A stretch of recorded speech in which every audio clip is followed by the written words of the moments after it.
No, you're not seeing double. That special potion Santa brought you is not playing tricks with your mind. This is in fact a re-upload. You see, in the original episode, Dave was a naughty boy and used images with watermarks on them from a very well-known online publication. Naughty, naughty, naughty Dave. So after searching far and wide online, looking under every nook and cranny, 5 minutes later we found non-watermarked images.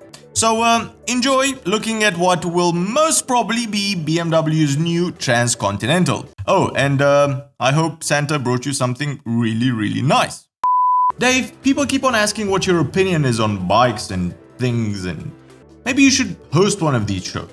What do you think? You'll obviously have to wash, cut your nails, learn English, but I'm sure you can do it. I have faith in you. What?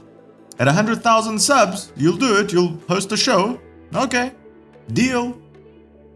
Welcome back to Long Way Home, everyone. The place where getting your motorcycle news is easier than getting a new bike without an ugly exhaust, but not by much.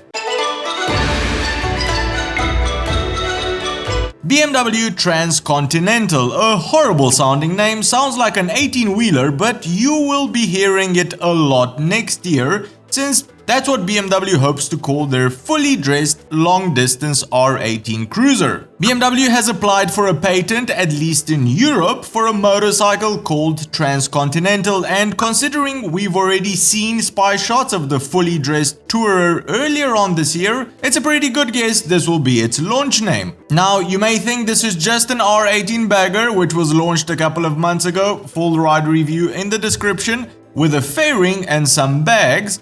But no, BMW seems to have changed it up quite a bit compared to the Bagger. At the end of the day, they are going after Harley's biggest slice of the pie, so they need to put their best foot forward. Stick around while we see what the Germans have in store for us next year.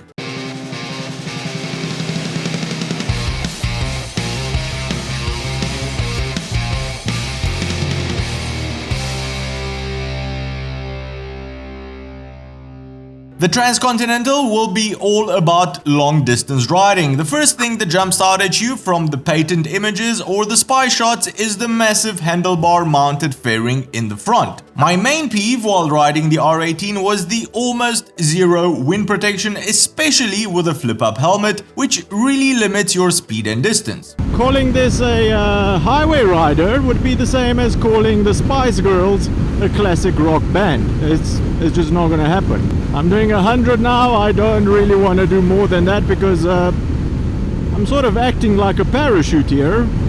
No part of my body is protected from the wind. The bane of all motorcycle riders.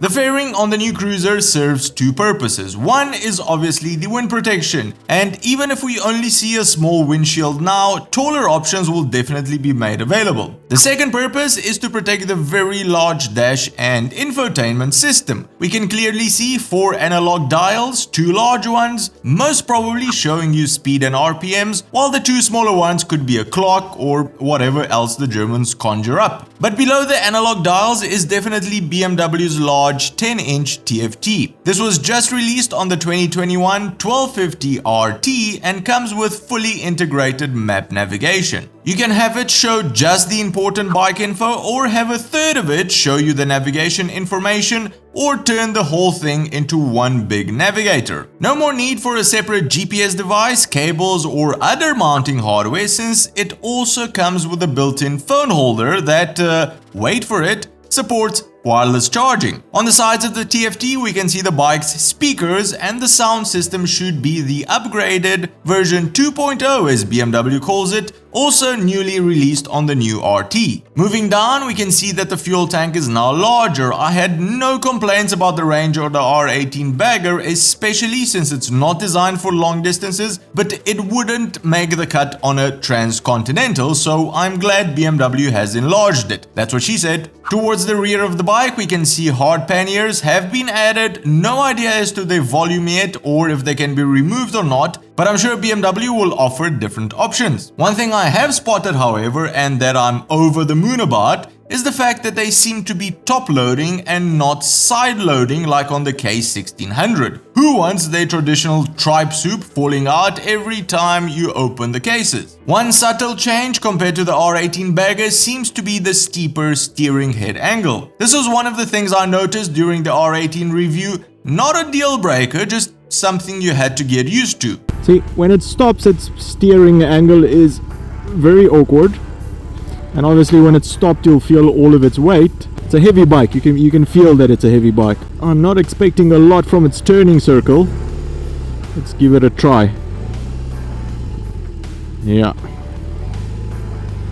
What was spotted in the spy shots but not in the patent images is the addition of BMW's new radar cruise control system, recently introduced on their new RT. Dynamic cruise control, as they call it. If you're going downhill, it'll keep your desired speed either with engine braking or by applying the brakes. The new radar unit sits just above the headlight, and with a detection range of 120 meters, the motorcycle is either accelerated automatically to adjust the speed or decelerated if an obstacle is detected. Some more electronic magic happens when you're leaning as well. If you have your speed set to 60 kilometers per hour, for example, and you go into a corner with too much speed, the adaptive cruise control system will slow the bike down even if there's no obstacle in front of it, all based on your lean angle. By the looks of it, the new cruiser should be announced sometime next year, most probably in the second half, since BMW will only know in February or March if the new name has been granted a trademark or not. So the R18 TransContinental seems to look the part, is packed full of electronics. The engine is definitely a lot of fun to play with. Let us know in the comments below what you hope to see from the new German long-distance cruiser. Well, that's the show for today, everyone. If you've enjoyed it, give it a big thumbs up, and if you think you've learned something new, consider subscribing or becoming one of our Patreons to help us make more of these shows. Cheers, and I'll see you on the next one.